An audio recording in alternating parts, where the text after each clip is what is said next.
बहुत साल पहले की बात है। उत्तर भारत के किसी एक गांव में हल्कू नामक एक गरीब किसान अपनी पत्नी के साथ रहता था। किसी की जमीन में खेती करता था, पर आमदनी कुछ भी नहीं थी। उसकी पत्नी खेती करना छोड़कर और कहीं मजदूरी करने कहती थी। हल्कू के लगान के तीर पर दूसरों की खेती थी।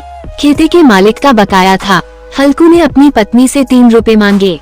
पत्नी ने देने से इनकार किया। ये 3 रुपए जाड़े की रातों से बचने के लिए, कंबल खरीदने के लिए जमा करके रखे थे। मालिक के तगादे और गालियों से डरकर उसने वे 3 रुपए निकल कर दे दिए। जमींदार रुपए लेकर चला गया। पूस मास आ गया। अंधेरी रात थी। कड़ाके की सर्दी थी। हल्कू अपने खेत के एक किनारे ऊख के पत्तों की छतरी के नीचे बांस के खटोले पर पड़ा था। अपनी पुरानी चादर ठिठुर रहा था। हल्कू को उसके हालत पर तरस आ रहा था। उसने जबरा से कहा, तू अब ठंड खा, मैं क्या करूं? यहाँ आने की क्या जरूरत थी? हल्कू बहुत देर तक कुत्ते से बातें करता रहा। जब ठंड के कारण उसे नींद नहीं आई, तब कुत्ते को अपनी गोद में सुला लिया। उसके शरीर की गर्मी से हल्कू को सुख मिला। कुछ घंटे बीत गए। कोई आहट पाकर जबरा उठा और भौंकने लगा। उसे अपने कर्तव्य का मान था। हल्कू के खेत के समीप ही आमों का बाग था। बाग में पत्तियों का ढेर किया। पास के अरहर के खेत में जाकर कई पौधे उखाड़ के लाया। उसे सुलगाया और अपने खेत में आकर वहाँ के पत्तियों को भी सुलगाया। हल्कू और कुत्ते दोनों आग तापने लगे। ठंड की असीम शक्ति पर विजय पाकर वो विजय गर्व को हृदय में छिपा न सकता था। वो कंबल ओढ़कर सो जाता है। उसी समय नजदीक में आहट पाकर जबरा भौंकने लगा। कई जानवरों का एक झुंड खेत में आया था। शायद नील गायों का झुंड था। उनके कूदने दौड़ने की आवाज़ें साफ कान में आ रही थी। फिर ऐसा मालूम हुआ कि वे खेत में चर रही हैं। जबरा तो भौंकता रहा, फिर भी हल्कू को उठने का मन नहीं हुआ।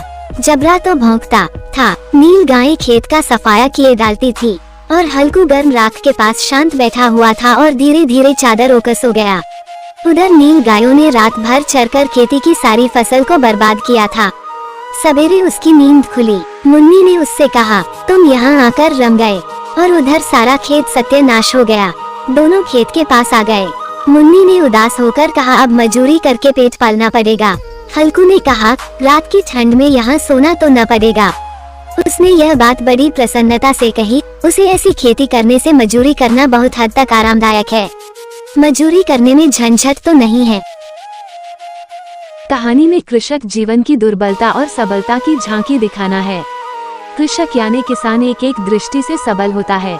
वो कड़ी मेहनत करता है, पैसा काट छांट कर बचा रखता है, फिर हर प्रकार के कष्ट सहन करता है।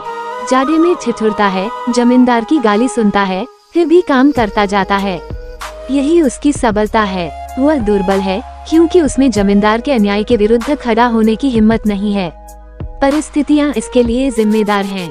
हल्कू ने अपनी मेहनत की कमाई जमींदार को दी और खुद पूस की रात में ठंड से ठिठुरने लगा।